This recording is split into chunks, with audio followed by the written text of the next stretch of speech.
Надлежните сериозно да ги засукаат ракавите и да најдат трајно решение за загадениот воздух и неговите штетни последици, алармираат од Сдруженијето Канцерогено општество. Тие поддржани од неколку стотини граѓани денеска се собраа пред собранието, каде што протестираа против аерозагадувањето. Бараат од владата итно закажување на седница на која ќе предложат мерки, а во спротивно ќе ги радикализирале протестите со блокирање улици. Канцерот доаѓа, напаѓа онаму каде што е најзагадено, ги напаѓа прво децата и највозрастните, оние кои што се најслаби во имунитетот. Болниците се полни, Козле е полно.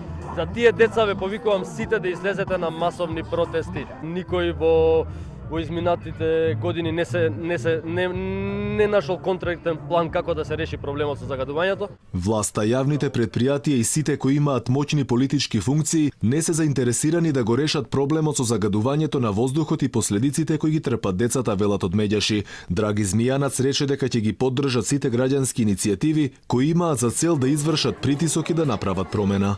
Доколку не се случи притисок и промена, проверете, болниците се полни со деца. Секој второ дете страда од респираторни проблеми. Веќе неколку месеци наназад загадувањето е алармантно. Граѓаните и натаму дишат отровен воздух. Реагираат до властите за сериозно посветување кон решавање на проблемот. Градските власти, ја мислам, првен треба околу градежништво, во градежнава мафија да се преземат мерки, зашто многу зеленило се исече. Да излезе некој маж од владата и да си даде оставка, да превземе одговорност за сето ова загадување, да си оди од работа, на негово место да дојде некој поспособен.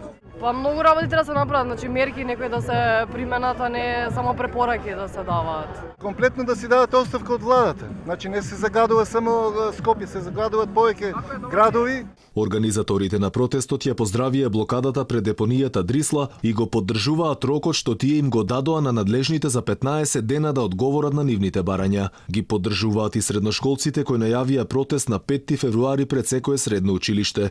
Инаку ниту дождот, ниту пак ветров периодов не беа доволно силни да го исчистат загадениот воздух кој сериозно ја премина црвената линија.